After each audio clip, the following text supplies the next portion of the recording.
الشیطان الرجیم بسم اللہ الرحمن الرحیم۔ حضور اقدس صلی اللہ علیہ وسلم اللہ جل جلال کا پاک ارشاد نقل فرماتے ہیں کہ تو صبح کی نماز کے بعد اور عصر کی نماز کے بعد تھوڑی دیر مجھے یاد کر لیا کر، میں درمیانی حصے میں تیری کفایت کروں گا۔ ایک حدیث میں آیا ہے کہ اللہ کا ذکر کیا کرو، وہ تیری مطلب پر آوری میں معین ہوگا، فائدہ آخرت کے واسطے نہ صحیح دنیا کے واسطے۔ ہم لوگ کیسے کوشش کر ڈالتے ہیں کیا بگڑ جائے اگر تھوڑی سی دیر صبح اور عصر کے بعد اللہ کا ذکر بھی کر لیا کرے کہ احادیث میں کثرت سے ان دو وقتوں میں اللہ کے ذکر کے فضائل وارد ہوئے، اور جب اللہ جل جلال کی کفایت کا وعدہ فرماتے ہیں پھر کسی دوسری چیز کی کیا ضرورت باقی ہے۔ ایک حدیث میں آیا ہے کہ حضور اقدس صلی اللہ علیہ وسلم ارشاد فرماتے ہیں کہ میں ایسی جماعت کے ساتھ بیٹھوں جو صبح کی نماز کے بعد آفتاب نکلنے تک اللہ کے ذکر میں مشغول ہو، مجھے زیادہ پسند ہے اس سے کہ 4 ارب غلام آزاد کروں۔ اسی طرح ایسی جماعت کے ساتھ بیٹھوں جو عصر کی نماز کے بعد سے غروب تک اللہ کے ذکر میں مشغول رہے، یہ زیادہ پسند ہے 4 غلام آزاد کرنے سے۔ ایک حدیث میں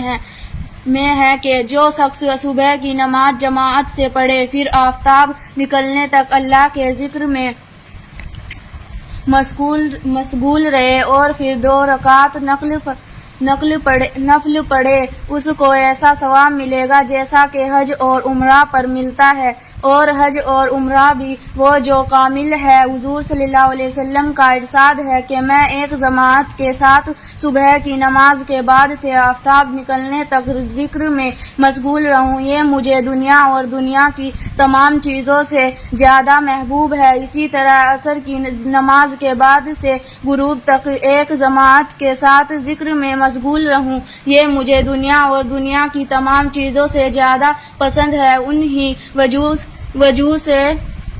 صبح کی نماز کے بعد اور عصر کی نماز سے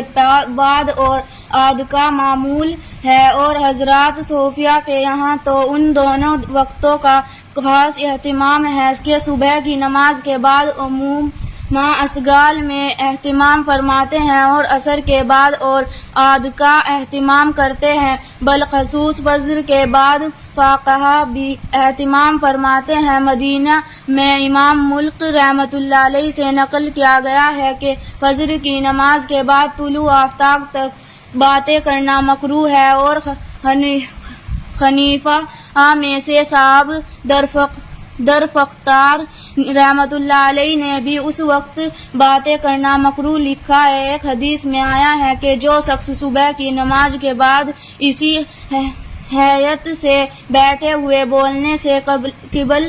قبل یہ دعا 10 مرتبہ پڑھے، لا الہ الا اللہ وحدہ لا شریک لہ لہ الملک ولہ الحمد یحیی ویمیت وہو علی کل شیء قدیر۔ اللہ کے سوا کوئی معبود نہیں، وہ اپنی ذات اور صفات میں اکیلا ہے، کوئی اس کا شریک نہیں، سارا ملک دنیا اور آخرت کا اسی کا ہے، اور جتنی خوبیاں ہیں وہ اسی پاک ذات کے لیے ہے، وہی زندہ کرتا ہے، وہی مارتا ہے، اور وہ ہر چیز پر قادر ہے۔ تو اس کے لیے 10 نیکیاں لکھی جائے،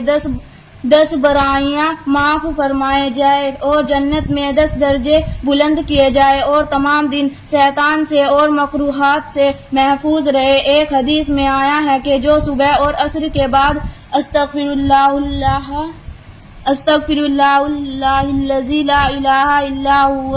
الحی القیوم واتوب الیہ، میں اسی اللہ سے جو زندہ ہے، ہمیشہ رہنے والا ہے، اس کے سوا کوئی معبود نہیں ہے، اپنے گناہوں کی مغفرت مانگتا ہوں اور اسی کی طرف رجوع کرتا ہوں، توبہ کرتا ہوں۔ 3 مرتبہ پڑھنے اس کے گناہ معاف ہو جاتے ہیں، خواہ سمندر کے برابر ہوں۔ سبحان اللہ و بحمدہ، سبحانک اللہم و بحمدک، نشہد ان لا الہ الا انت ونستغفرک ونتوب الیک۔ سبحان ربک رب العزت عما یصفون وسلام علی المرسلین والحمد للہ رب العالمین۔ جزا اللہ عنا محمدن ما ہوا آلہ صلی اللہ علیہ وسلم. دوستوں ویڈیو کو شیئر کریں، چینل کو سبسکرائب کریں، لائک کریں، کمنٹ کریں. ملتے ہیں نیکسٹ ویڈیو میں.